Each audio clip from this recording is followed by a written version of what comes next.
애굽 왕 바로는 신하들의 요청에도 불구하고 결국 이스라엘 백성들을 내보내는 것을 거부합니다. 애굽 온 땅은 이미 황폐화되었고 백성들은 각종 질병으로 고통당하고 있었지만 바로는 아직까지 자존심이 남아 있었다는 것입니다. 하나님 앞에서 끝까지 세우고 있는 그의 자존심은 모든 것을 잃어버리게 만듭니다.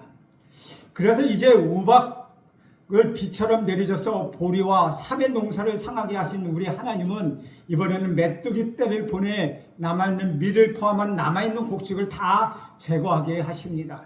1절과 2절을 보면 여호와께서 모세에게 이르시되 바로에게로 들어가라. 내가 그의 마음과 그의 신하들의 마음을 완강하게 함은 나의 표징을 그들 중에 보이기 위함이며 내게 내가 애굽에서 행한 일을 곧 내가 그들 가운데서 행한 표징을 내 아들과 내 자손의 귀에 전하기 위함이라. 너희는 내가 여호와인 줄을 알리라. 이 모든 재앙의 기사는 여호와께서 모세와 혹은 모세와 아론에게 이르실 대로 시작하고 있습니다. 이는 애굽에 임한 재앙이 우연이 아니라 하나님께서 그렇게 하심으로 하나님께로부터 비롯되었음을 보여주고 있습니다. 하나님은 바로와 그의 신하들의 마음을 완악하게 하였은즉 죄악에 머물도록 그렇게 내버려 두셨다는 것입니다. 그러자 그들은 죄에서 돌이키지 아니하고 그 결과 하나님의 심판이 10가지 재앙으로 그들에게 임했습니다. 반대로 이스라엘 백성들은 하나님의 선택을 받아 재앙을 피해갔고 출애굽에까지 이르렀습니다. 그리고 하나님 이스라엘 백성들이 자손 대대로 이를 잊지 않게 하기 위하여 유월절이라는 것을 제정해 주십니다. 오늘 이전에 이 모든 일을 행하시는 분명한 목적은 너희가 나를 여호와인 줄 알게 하리라고 그 목적을 밝히고 있습니다. 여기서 알리라고 번역된 히브리어 말은 굉장히 많이 사용되어 있는 야다라는 말인데 히브리어에서의 야다는 아담과 하와가 동침하여 서로를 알다 할 때 그 동침하여 서로를 알다라고 사용하는 말을 야다라고 표현하고 있습니다. 그러니까 이것은 서로 상호 간에 지식적으로 아는 것을 넘어서 경험적으로 체험적으로 알게 되는 친밀한 교제를 이야기하고 있습니다. 즉 하나님은 이스라엘 백성들과 친밀한 교제를 원하셔서 이런 일을 행하셨다는 것입니다. 그래서 이스라엘 백성들은 출애굽을 기념할 때마다 공의의 하나님과 은혜의 하나님을 동시에 떠올리게 되는 것입니다. 그들의 애굽 사람들이 죄악에 머물렀을 때 정확히 심판하시는 하나님의 공의를 기억했을 것이며 동시에 노예였던 자신들이 애굽 사람보다 나은 것이 없음에도 불구하고 죄악에 내버려진 애굽 사람들과 달리 하나님의 선택을 받아 출애굽을 했던 것을 이해할 수 없는 하나님의 은혜로 기억하게 했다는 것입니다. 우리 또한 이스라엘 백성과 같이 십자가로 인하여 출애굽을 했습니다. 골로새서 1장 13절에 보면 이렇게 기록합니다. 그가 우리를 흑암의 권세에서 건져내사 그의 사랑의 아들의 나라로 옮기셨으니 우리를 흑암에서 건져내어 하나님의 사랑의 나라로 옮기셨다는 것입니다. 우리도 십자가를 볼 때 공의의 하나님과 은혜의 하나님을 떠오르게 합니다. 십자가의 차명은 공의의 하나님 앞에서 죄인인 내가 궁극적으로 결국은 받아야 할 심판을 보여주고 있습니다. 그러나 성부 하나님께서는 그 맹렬한 심판을 성자 예수님께 쏟아부으심으로 인하여 우리 죄 없음을 인정해 주시는 은혜를 나타내고 있습니다. 그래서 십자가의 목적은 너희는 내가 여호와인 줄 알리라, 즉 하나님 자신이 우리와 친밀히 교제하기 위함이라는 것입니다. 애굽 사람들처럼 외적 조건이 아무리 화려하다 해도 하나님으로부터 내버려 두심을 당하면 십자가를 받아들일 수 없다는 것입니다. 그러나 하나님께서 우리를 선택하사 십자가가 역사적 사건을 넘어 나의 십자가가 되게 하셨고 하나님과 친밀한 교제를 누리게 하셨습니다. 그것이 바로 하나님의 놀라운 은혜입니다.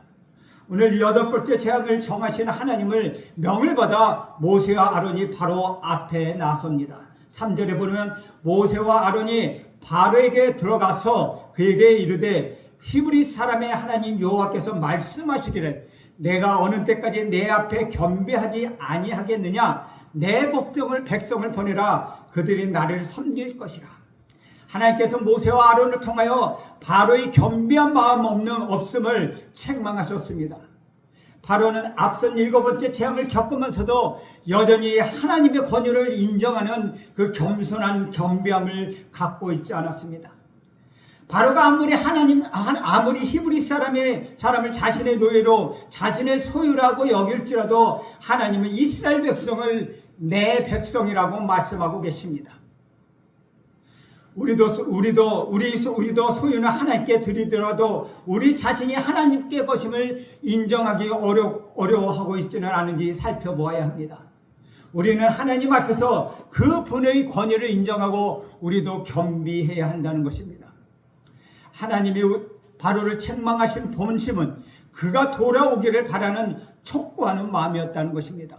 전능하신 우리 하나님이 단번에 애굽을 멸하실 수도 있었습니다. 그러나 그분은 긴 시간 10번이나 거친 재앙을 내리심으로써 바로가 돌아서길 원했다는 것입니다.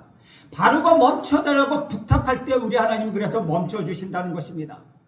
그러나 역설적으로 하나님이 이같이 오래 참으심에도 불구하고 바로의 완악함이 더욱더 선명하게 드러났습니다. 그는 10번의 재앙에도 돌이키지 않고 홍해까지 애굽 군대를 끌고 와 결국 수장당하는 완악함을 보였습니다. 하나님은 바로의 자유를 해치지 않고 그가 돌아올 기회를 끝까지 주셨습니다. 그러나 하나님의 은혜가 부어지지 않는 이상 아무리 제국의 제왕이라 하더라도 자신의 자유를 하나님에 대적하는 데 사용하고 있습니다. 그러기에 우리의 자유를 우리 구주 예수 그리스도의 십자가를 나의 십자가로 받아들이는 데 쓰며 하나님 앞에 머무르고 있는 것을 논리적으로 설명할 수 없는 전적인 은혜라는 것입니다. 이처럼 구원은 참으로 신비로운 것입니다. 모세와 아론은 계속해서 하나님이 내리실 8번째 재앙을 예고합니다. 4절에서 6절 말씀입니다. 내가 만일 내 백성 보내기를 거절하면 내일 내가 메뚜기를 내 경내에 들어가게 하리니 메뚜기가 지면을 덮어서 사람이 땅을 볼 수 없을 것이라. 메뚜기가 네게 남은 그것을 곧 우박을 면하고 남은 것을 먹으며 너희를 위하여 들에 자라나는 모든 나무를 먹을 것이며 또 내 집들과 내 모든 신하들의 집과 모든 애굽 사람의 집들에 가득하리니 이는데 아버지와 내 조상이 이 땅에 있었던 그날로부터 오늘까지 보지 못하였던 것이니라 하셨다 하고 돌이켜 바로에게서 나오니, 지금까지 7번째 재앙을 겪었던 바로가 8번째 재앙 예고를 들었을 때 그의 머릿속은 지긋지긋했을 것입니다. 또야 또 그래 라고 지긋지긋했을 것입니다. 그러나 하나님의 마음도 바로와 동일했다는 것입니다. 너는 아직도 그러고 있니? 제발 돌아와라. 내가 너를 돌아오게 하겠다. 우리 하나님도 그런 마음이었을 것입니다. 왜냐하면 하나님은 열방의 하나님이시기 때문입니다. 이사야서 19장 24절에서 25절에는 이렇게 기록하고 있습니다. 그날에 이스라엘이 애굽 및 아수르와 더불어 셋이 세상 중에 복이 되리니 이는 만군의 여호와께서 복을 주시며 이르시되 내 백성 애굽이여 내 손으로 지은 아수르여 나의 기업 이스라엘이여 복이 있을지어다. 하나님은 애굽을 또한 내 백성이라고 부르시며 복이 될 것이라고 말씀하십니다.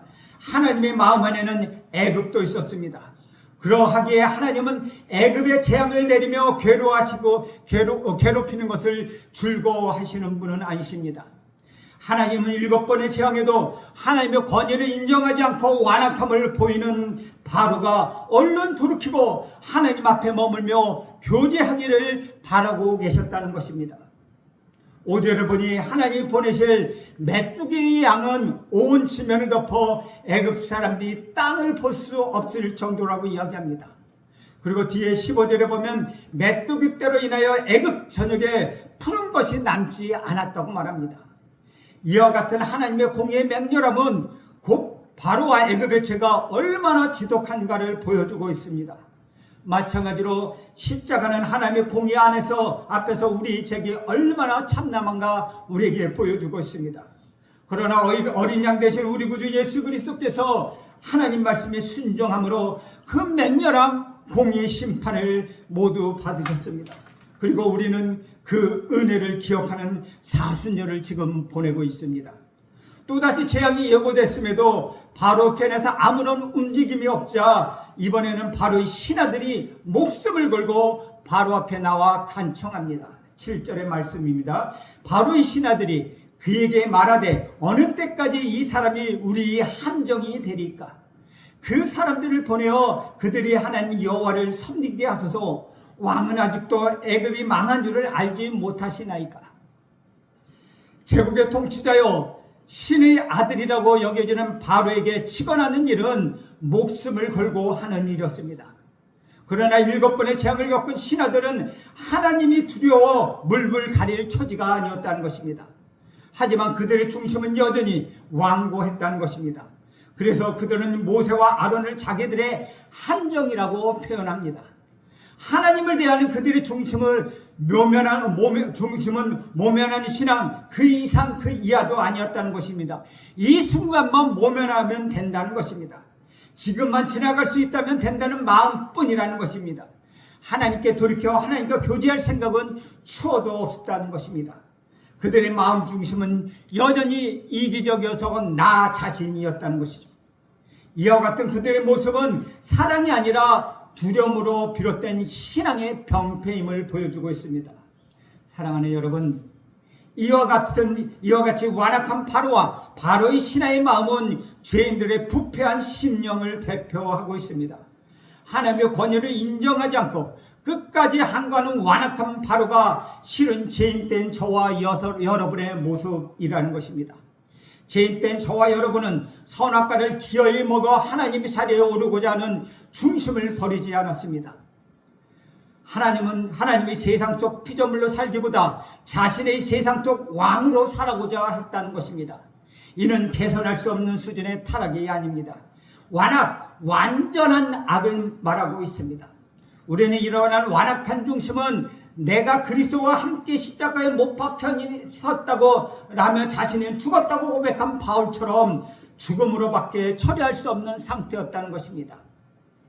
신하들의 간청으로 모세와 아론을 바로가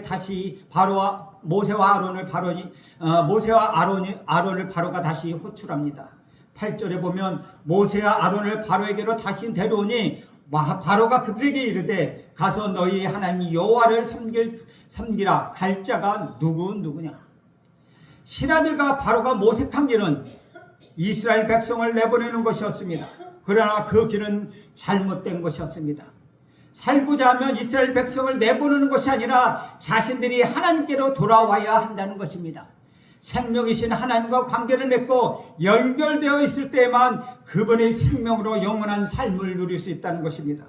그러나 하나님의 권위를 인정하지 않고 그 중심을 하나님께 드리지 않는다면 하나님 밖에서 심판만을 기다릴 수밖에 없는 메마른 인생일 수밖에 없습니다.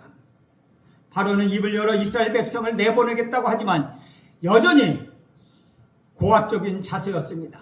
이스라엘 백성이 자기 소유라는 생각을 조금도 지우지 못한 채 호의를 베푸는 태도를 말하고 있습니다. 하나님께서 내 백성이라며 이스라엘 백성이 하나님의 소유임을 밝혔음에도 불구하고 바로는 하나님의 권위를 인정할 줄 몰랐다는 것입니다. 심지어 모든 백성이 다 가야 함을 이미 알고 있음에도 불구하고 모른 척 갈 자가 누구인지 능청스럽게 묻고 있다는 것입니다.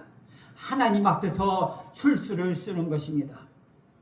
생명신 하나님께서 죽음에 놓인 바로를 구원하시려는데 바로는 그 앞에서 술수나 부리며 하나님의 손길을 거부하고 있습니다.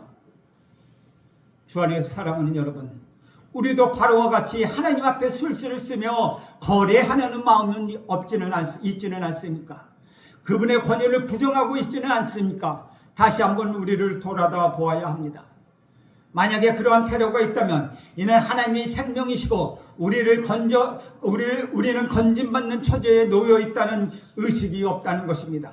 바로의 간교한 술수에도 모세는 끝까지 평정심을 잃지 않습니다. 9절 말씀을 봅니다. 모세가 이르되 우리가 여호와 앞에 절기를 지킬 것인즉 우리가 남녀노소와 양과 소를 데리고 가겠나이다. 모세는 끝까지 정중합니다. 하나님의 대사로서 품격을 잃지 않습니다. 이는 하나님 편의 선자만이 보여줄 수 있는 담대함입니다. 모세는 일희일비하지 않습니다.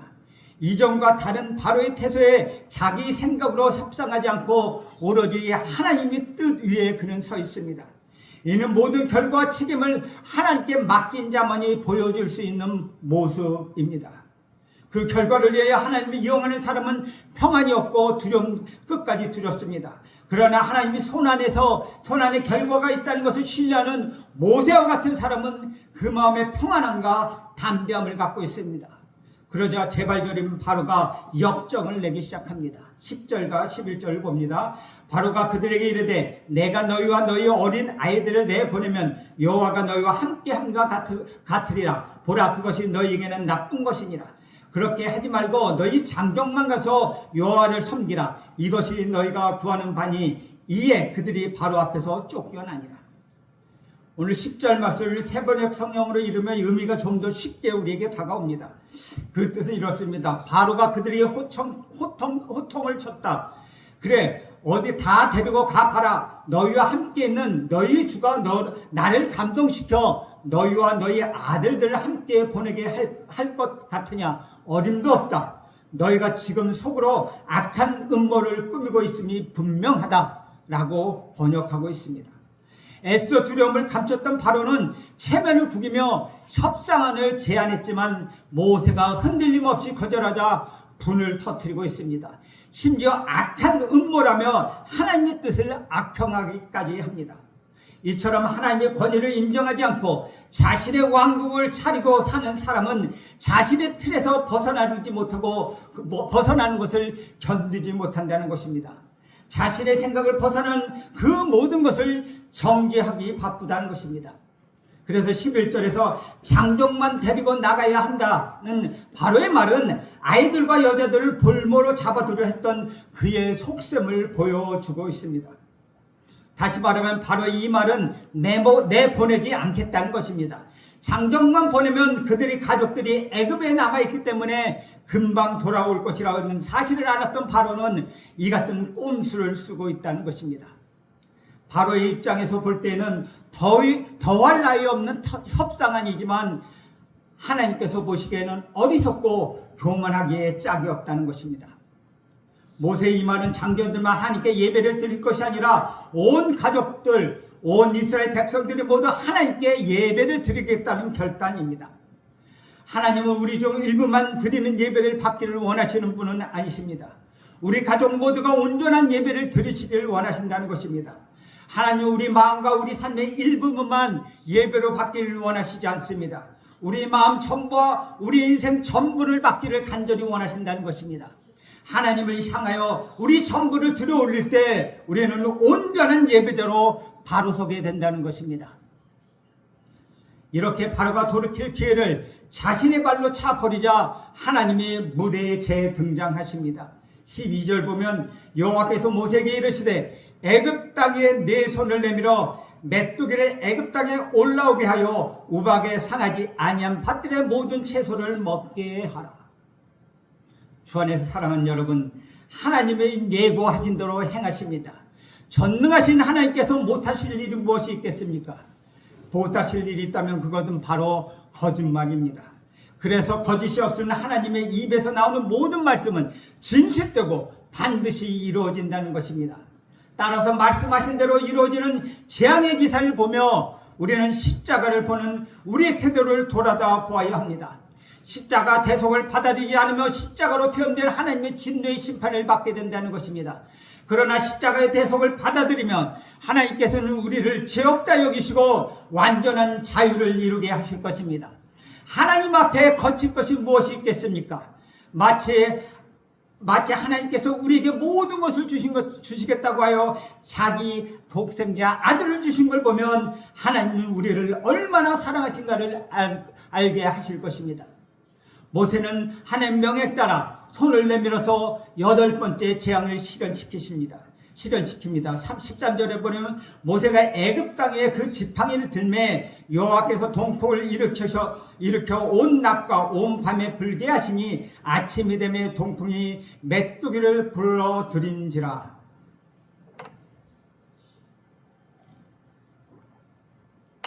하나님의 명대로 그가 지팡이를 모세가 지팡이를 들자 하나님께서는 아라비아 사막으로부터 불어오는 뜨거운 동풍을 일으키시고 가공할 만한 메뚜기 떼를 불러들이십니다.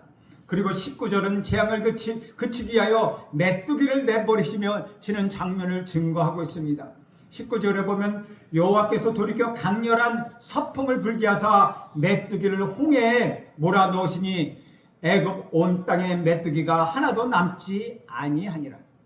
하나님은 가공할 만한 메뚜기로 지중해로부터 불어오는 시원한 서풍을 단번에 불어서 모두 거두어 버렸습니다.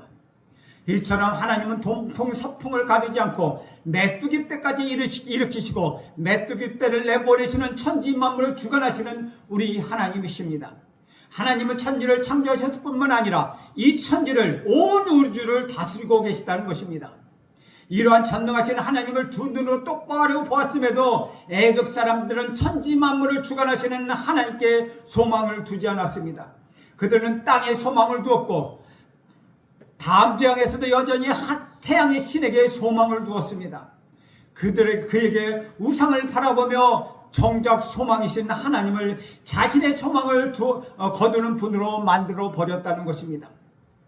즉 우리 하나님은 소망을 주시는 하나님이 아니라 자신의 희망, 자신의 소망을 거두어 가시는 그런 하나님으로 지금 만들고 있다는 것입니다. 여러분, 사랑하는 여러분, 우리 하나님은 질투의 하나님이십니다. 하나님 외에 다른 것에 소망을 두고 있으면 하나님은 그것을 제해버리십니다. 왜냐하면 오직 생명은 우리 하나님께만 있기 때문입니다. 우리의 소망은 오직 천지 만물을 주관하시는 하나님께 있기 때문입니다. 공의의 하나님으로부터 시작된 메뚜기 떼의 재앙은 땅에 소망을 두었던 애굽 사람들의 남은 소망을 다 꺾어버리셨다는 것입니다. 14절과 15절을 봅니다. 메뚜기가 애굽 온 땅에 이르러 그 사방에 내리며 그 피해가 심하니 이런 메뚜기는 전에도 없었고 후에도 없을 것이라. 메뚜기가 온 땅을 덮어 땅이 어둡게 되었으며 메뚜기가 우박에 상하지 아니한 밭의 채소와 나무 예미를 다 먹었으므로 애굽 온 땅에서 나무나 밭의 채소나 푸른 것은 남지 아니하였더라. 하나님의 애굽 사람들이 먹을 것이 없이 가난하게 되기를 바라지는 않습니다. 하나님의 본심은 바로를 포함한 애굽 사람들이 하나님의 권위를 인정하고 하나님 앞에 머물며 교제하기를 원하셨다는 것입니다. 그러나 이번 재앙을 통해서는 그 본심도 전해지지 않았습니다. 16절 17절에 보면 바로가 모세와 아론을 급히 불러 이르되 내가 너희 하나님 여호와와 너희에게 죄를 지었으니 바라건대 이번만 나의 죄를 용서하고 너희 하나님 여호와께 구하여 이 죽음만을 내게서 떠나게 하라. 바로는 여전히 우둔했습니다. 그는 하나님의 권위를 인정하지 않았고 이번만은 모멸하려는 자복을 했습니다. 자신의 지혜가 해박했다고 할지라도 그의 부여함이 하늘을 찌른다 하더라도 그의 권력의 자리가 정점에 이뤘다 하더라도 지식, 부여함, 권력이 결코 그를 구원하지는 못했다는 것입니다. 오히려 그것들은 그를 하나님께로 인도하는데 걸림돌이 되어버렸습니다. 사랑하는 여러분, 하나님 사람과 달리 겉모습이 아닌 중심을 보시는 우리 하나님이십니다. 바로와 같이 여전히 중심에 나 자신을 두고 모멸하라고 자복만 한다면 중심을 보는 하나님을 가증하게 여기는 것입니다. 바로는 하나님과 관계 맺을 마음이 없었습니다. 왜냐하면 자신이 바로 하나님이기 때문입니다. 비록 지금은 힘이 없어서 하나님께서지만 언제든지 힘이 생기면 자립할 수 있다며 하나님의 자리를 탈환할 마음을 갖고 있다는 것입니다. 바로에게 하나님의 관계의 대상이 아니라 자신의 자질을 빼앗으려는 적에 불과했다는 것입니다. 왜냐하면 자기는 태양의 신인 라신의 아들이기 때문이라는 것입니다. 혹시 우리도 바로와 같이 스스로 하나님 자리에 앉아있지는 않습니까? 하나님께 내 자리를 뺏길까 불안해하고 있지는 않습니까? 우리 중심을 보시는 하나님은 결코 속지 않습니다. 앞서 재앙 기사와 마찬가지로 오늘 말씀도 슬픔으로 결론을 짓습니다. 18절에서 20절 보면 그가 바로에게 나가서 여호와께 구하며 여호와께서 돌이켜 강렬한 서풍을 불게 하사 메뚜기를 홍해에 몰아넣으시니 애굽 온 땅에 메뚜기가 하나도 남지 아니하니라. 그러나 여호와께서 모세의 마음을 바로의 마음을 완악하게 하셨으므로 이스라엘 자손을 보내지 아니하였더라. 결국 바로는 돌이키지 않았습니다. 깊이 생각해 보면 공의 하나님의 심판은 그로 하여금 하나님께 돌이킬 수 있는 은혜의 손길이었습니다. 왜냐하면 10번까지 그의 목숨을 건들지 않으시고 그가 돌아올 기회를 주셨기 때문입니다. 전능하신 하나님께서 정말 바로를 미워하셨다면 그 자리에서 바로를 죽이셨을 것입니다. 그 자리에서 그를 그냥 그렇게 놓아두시지 않았을 것입니다. 이처럼 하나님은 끝까지 바로를 사랑하시는 우리 하나님이십니다. 오늘 말씀 속에 바로의 완악함을 넘어선 완전한 악이었다는 것입니다. 그러므로 그런 완악함은 죄로 부패한 우리 심령을 보여주고 있습니다. 그러나 어린 양 되신 우리 구주 예수 그리스도께서는 이 완전한 악이었던 우리를 위하여 십자가에 대신 돌아가셨습니다. 그리고 이를 받아들이기만 하면 완악에서 완선으로 하나님께서 바꾸어 주신다는 것입니다. 완전한 악에서 완전한 선으로 우리를 바꾸어 주십니다. 그러므로 하나님 편에서 이루시는 이 놀라운 사건, 우리에게, 저와 여러분에게 기쁜 소식이요 복음이 되는 것입니다. 그럼에도 여전히 우리 스스로 힘으로 완전한 선에 이르려 하는 모습은 없습니까? 여전히 여러분의 마음의 중심에 나 자신을 두고 하나님을 권위를 인정하지 않고 있지는 않습니까? 십자가는 삼위일체 하나님 지혜였습니다. 그럼에도 그 지혜를 무시하고 십자가를 받아들이지 않는 채 여러분 편에서, 우리 편에서 완전한 선을 이루려고 하지는 않습니까? 바로가 10번의 기회를 맞았듯이 우리도 참회의 절기인 이 사순절 시간을 보내고 있습니다. 하나님께서 바로에게 모세와 아론을 보내셔서 하나님 안에 머물기를 촉구하였듯이 여러분에게도 끊임없이 하나님께서 말씀하고 계시다는 것입니다. 그러므로도 여전히 은혜를 있는 그대로 받아들이지 못하고 있다면 이 예배가 하나님의 은혜를 받아들이는 그런 시간이 되길 간절히 소원합니다. 그래서 하나님을 완전하고도 영원한 용서 안에서 하나님과 친밀한 교제를 내어놓는 자유인이 되는 여러분 모두가 되기를 간절히 바랍니다. 바로는 적절한 타협판을 내놓았습니다. 하지만 하나님은 예배하는 일에는 타협할 수 없기에 모세는 단번에 거절합니다.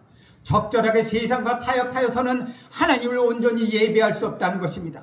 세상은 지금도 우리가 세상과 내 욕심과 적절하게 타협하며 적절하게 하나님께 예배하라고 유혹합니다.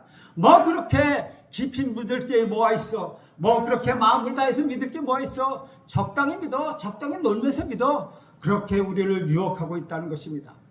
하지만 적절하게 하나님께 예배하는 모습, 진정한 예배자의 삶이 아니라 이렇게 타협하면서 모는 것은 예배의 삶이 아니라 종교인의 생활일 뿐이라는 것입니다. 사랑하는 여러분, 여러분의 모든 것을 바쳐 온 정성을 다하여 열심히 살아감으로써 온전한 예배를 드리고 있습니까? 여러분이 맡은 일에 최선을 다하십시오.